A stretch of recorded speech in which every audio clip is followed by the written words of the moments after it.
Hello students, welcome to our channel solution pharmacy.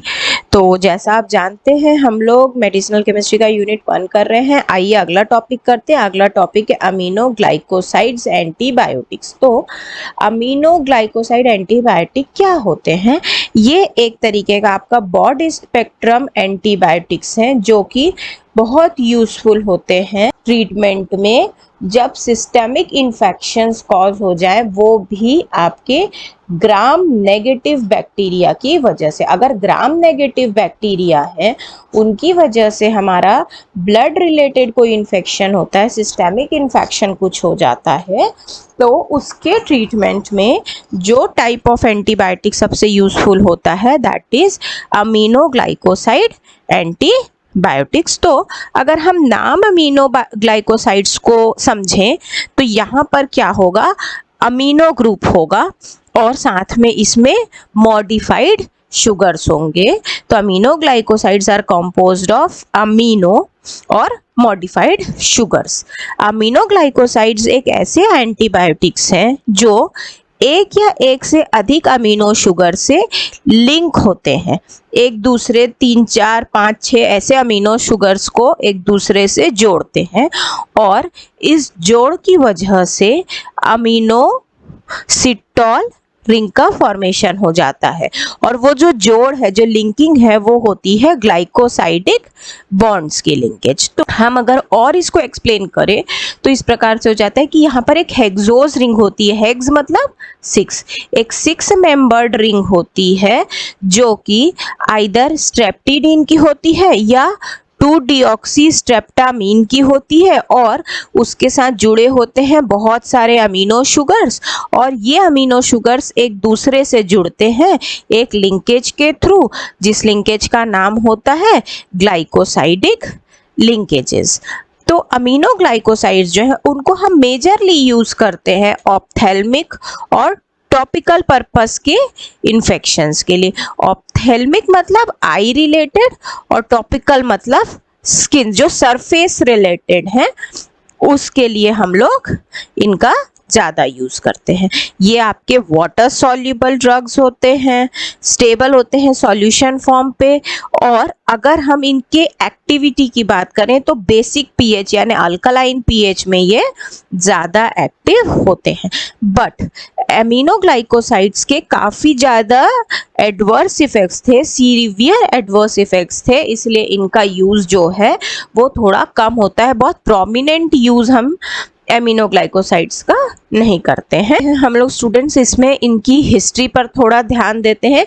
तो सबसे पहले 1944 को वैक्समैन ने एक स्ट्रेन डेवलप देखा था, स्ट्रेप्टोमाइसिन गायरस नाम के एक माइक्रोब का, एक माइक्रो ऑर्गेनिज्म से एक स्ट्रेन डेवलप किया था that is known as streptomycin.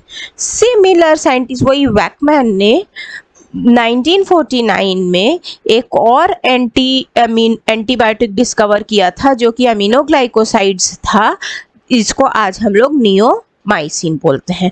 इसके बाद 1950, 1960 वो एरा में कैनामाइसिन और जेंटामाइसिन की डिस्कवरी हुई थी उमेजवा एंड विस्टीन से, एंड 1970 को फ्लोरोक्विनोलोन्स की discovery. Then how we produce streptomycin, streptomycin का प्रोडक्शन किस प्रकार से होता है। तो सबसे पहले स्ट्रेप्टोमाइसिन को सरफेस कल्चर से ऑब्टेन किया गया था और उस समय सबमर्ज कल्चर मेथड का यूज किया गया था। अगर मान लीजिए हम बहुत अच्छा प्रोटीन वाला कंटेंट देते हैं, प्रोटीन वाला कल्चर मीडिया देते हैं, तो हमारा यील्ड जो है वो स्ट्रेप्टोमाइसिन का बहुत ज़्यादा आएगा। कम देंगे तो कम आएगा। तो जो हमारा स्ट्रेप्टोमाइसिन है उसमें उसको बनाने के लिए हमारा जो कल्चर है उसके पास सोयाबीन मील और कॉटन सीड मील जैसे प्रोटीनियस मटेरियल का होना जरूरी है। अब ये जो मटेरियल बनता है इसका कॉम्पोजिशन होता है 1% ग्लूकोज और 1% पेप्टोन का। उसमें 0.3% मीट का एक्सट्रैक्ट होता है और 1 से 2% कॉर्न स्टिप लिकर का और 5% सोडियम क्लोराइड का। ये जो कल्चर का सॉल्यूशन है इसको हम लोग लार्ज वेट्स में रखते हैं। वेट्स मतलब टाइप का कंटेनर होता है माइक्रोब कल्चर सॉल्यूशंस को रखने के लिए। यहाँ जो माइक्रो ऑर्गेनिज्म है उसके लिए ऑप्टिमम टेम्परेचर जो है वो 24 से 28 डिग्री का होता है और 3 से 5 दिन के अंदर हमको मैक्सिमम यील्ड देखने को इसमें मिल जाती है। मान लीजिए माइक्रोब डेवलप तो हो गया, लेकिन हम लोग उसको आइसोलेट किस प्रकार से करेंगे, उसमें से हमारे काम की चीज हम कैसे एक्सट्रैक्ट आउट करेंगे, that is known as isolation method. Isolation के लिए हम लोग क्या करेंगे, हम सबसे पहले अपने कल्चर में से माइसीलियम और अदर वेस्ट को निकाल देंगे। अब जो हमारे पास रिमेनिंग कंटेंट है हम अपने एंटीबायोटिक को यानी स्ट्रेप्टोमाइसिन को सेपरेट करते हैं by the method of filtration. Filtration करने के बाद हम लोग एड्सॉर्प्शन की प्रोसेस कराने के लिए चारकोल का एक बेड तैयार करते हैं या एक बेस तैयार करते हैं और उस पर फिल्ट्रेशन करते हैं। अब जितनी भी रिमेनिंग इम्प्योरिटीज हैं वो इस चारकोल बेड पर एडसॉर्ब हो जाएंगी, फिर हम लोगों को मिल जाएगा प्योर स्ट्रेप्टोमाइसिन। उसके साथ में या तो सल्फेट के क्रिस्टल्स मिलेंगे या ट्राई हाइड्रोक्लोराइड के, और उसको हम लोग सेपरेट आउट भी कर सकते हैं बहुत इजीली कैल्शियम क्लोराइड की मदद से। इसके बाद में हम लोगों को ये ध्यान रखना है कि इस पूरी प्रोसेस में हमको एसेप्टिक हैंडलिंग करनी है। कहीं से भी माइक्रोब का अटैक नहीं होना चाहिए, किसी भी तरीके से वहाँ पर आपका एसेप्टिक एनवायरनमेंट खराब नहीं होना चाहिए। पूरे टाइम किसी भी प्रकार की गंदगी, धूल, मिट्टी ऐसे कोई भी एक्सटर्नल सोर्सेस से कांटेक्ट नहीं होना चाहिए। इसके बाद अगर हम लोग को इस ड्रग को कंप्लीट स्टेराइल क्रिस्टलाइन कंपाउंड बनाना है तो हम अपने प्रोडक्ट को फिर से डिसॉल्व कर देंगे, रीडिसॉल्व कर देंगे 25% सॉल्यूशन में, और इससे जितनी भी अनडिजायर्ड इम्प्योरिटीज हैं वो सब फिल्टर हो जाएंगी और फिर फ्रीज ड्राई हो जाएंगी। अब इस फ्रीज ड्राई पाउडर को हम लोग फिर से छोटे छोटे वायल्स में, स्मॉल वायल्स में ट्रांसफ़र करके रख देंगे, लेकिन ये ध्यान रखेंगे कि हमारा जो पूरा प्रोसेस है वो एसेप्टिक चैम्बर में हो। एसेप्टिक कंडीशन हमको पूरा मेंटेन करना है। अब स्ट्रेप्टोमाइसिन जो है वो एक कलरलेस, वाटर सॉल्युबल और लीवो रोटेटरी बेस है। ये एक्वस सॉल्यूशन जो है वो पीएच रेंज 1 से 10 के बीच में स्टेबल रहेगा और स्ट्रेप्टोमाइसिन जो है वो ज़्यादा स्टेबल है एज कंपेयर्ड टू पेनिसिलिन। हम लोगों को जानना चाहिए नोमेनक्लेचर। तो नोमेनक्लेचर में क्या होता है, नोमेनक्लेचर में अमीनोग्लाइकोसाइड्स जो हैं वो बैक्टीरिया से ऑब्टेन है, हमको मालूम है, और हम लोग इसके लिए कुछ फिक्स्ड सफिक्सेस यूज करते हैं। जैसे स्ट्रेप्टोमाइसिस से जो मिला है उसके लिए माइसिन वर्ड यूज होता है और माइक्रोमोनोस्पोरा से जो मिलता है उसके लिए मिसिन वर्ड यूज होता है। बट सिर्फ इसी बेसिस पे पूरा का पूरा क्लासिफिकेशन या नोमेनक्लेचर बेस नहीं होता है। तो ये एक हिंट है कि थोड़ा आइडेंटिफाई कर लें कि सोर्स ऑफ ओरिजिन क्या है।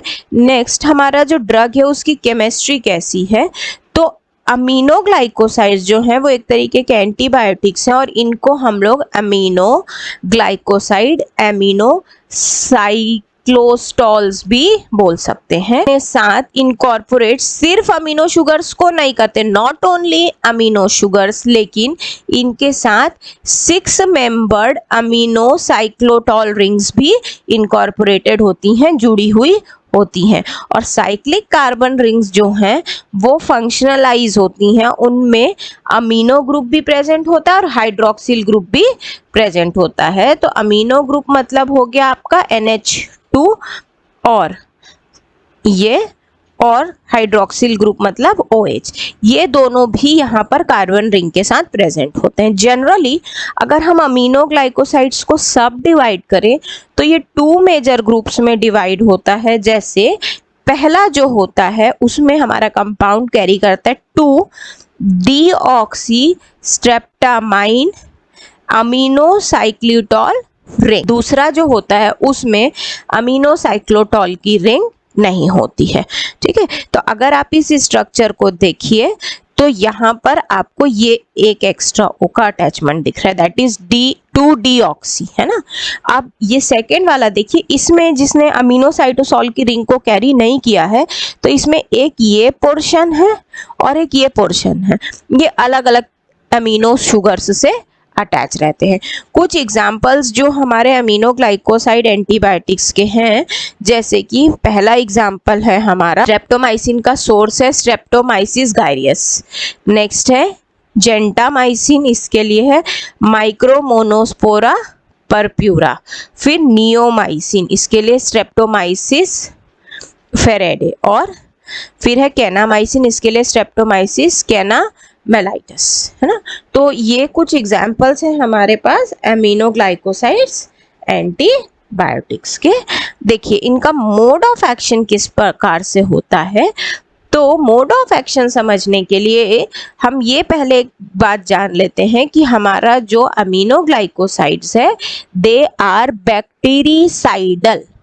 अब हमारे जो राइबोसोम्स है उसकी 30S और 50S नाम की दो सब यूनिट्स होती हैं। जो हमारा एंटी ग्लाइकोसाइड है ये उनके साथ इंटरफेयर कर जाता है और एक मिसरीड एस्टैब्लिश कर देता है। जो प्रोटीन सिंथेसिस को नॉर्मल तरीके से काम करना था वो काम नहीं कर पाते और वहां पर डिस्टरबेंस या मिसरीडिंग कॉज हो जाती है और सेल मेम्ब्रेन जो है वो इससे डैमेज हो जाती है।